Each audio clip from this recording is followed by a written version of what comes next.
Hey guys, I'm Kyle with Rhino. In this video, I'm gonna go over some of the frequently asked questions and explain some of the limitations of our newly released 2.0 firmware for Rhino Arc II.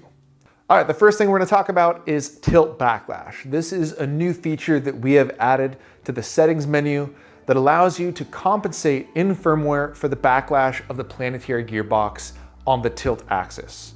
All right, in order to figure out what number you need to put for your tilt backlash setting, I want you to create a 2-point move, moving upward in a diagonal line.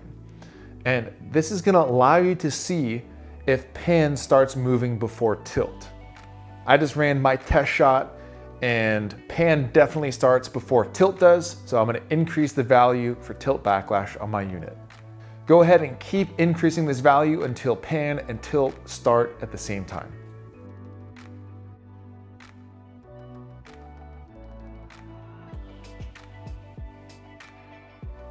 All right, next up, we're gonna talk about what we call the tilt plateau. So I have a move that I just set up that's a 3-point move, and it has a tilt the direction change. So my move starts out looking at the recorder, moves upward towards the lens, then I move back down towards the bottom of my lens cleaner. You'll notice that when it's moving from the lens to the lens cleaner, it doesn't start its downward tilt right away. And this is due to the backlash that exists in the tilt gearbox. So there is a way to remove this, and it's really easy. All we have to do is loosen the screw for a backlash adjustment on the tilt gearbox. To do this, use a 2.5mm wrench and find the screw that is located directly above where you plug in your Arc II to your wall charger. I'm just gonna loosen this until I feel that the tilt arm has just a slight bit of movement in it.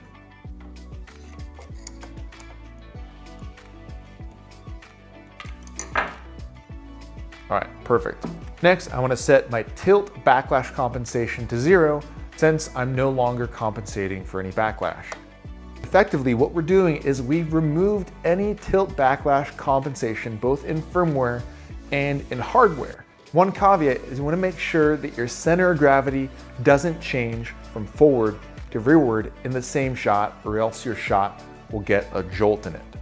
So to recap, if you want to remove what we call the tilt plateau, loosen your backlash collar, set the backlash setting in settings to 0, and make sure that you don't cross the center point of your center of gravity during a shot. Okay, let's talk about time-lapse briefly. We are adding the 5 keyframe functionality to time-lapse mode, but it does not have smoothing in between keyframes, meaning it's gonna be point-to-point movement in between each of your keyframes, which may result in a robotic feel. So check it out, see if it fits your style, and use it if you would like. Let's talk about the ratio that exists in between the segments on a multiple keyframe move. And please note, there is a fully detailed support article on this on our website. It's linked below.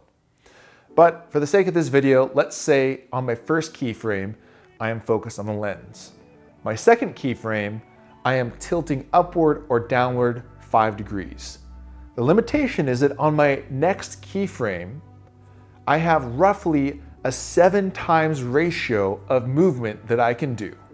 So if I moved 5 degrees on the first keyframe, I can move a maximum of 35 degrees plus or minus on my next keyframe. And this doesn't just exist for tilt. This is on any axis on the system. If you're wondering if you've gone above the 7x ratio, you'll know.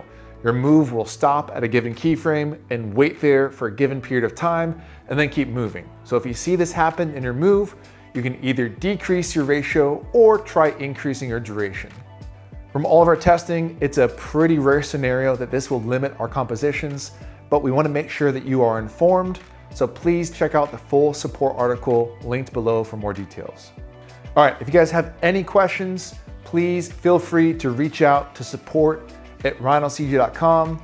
I'm really excited to see what you guys can create with this new firmware. Thanks for watching.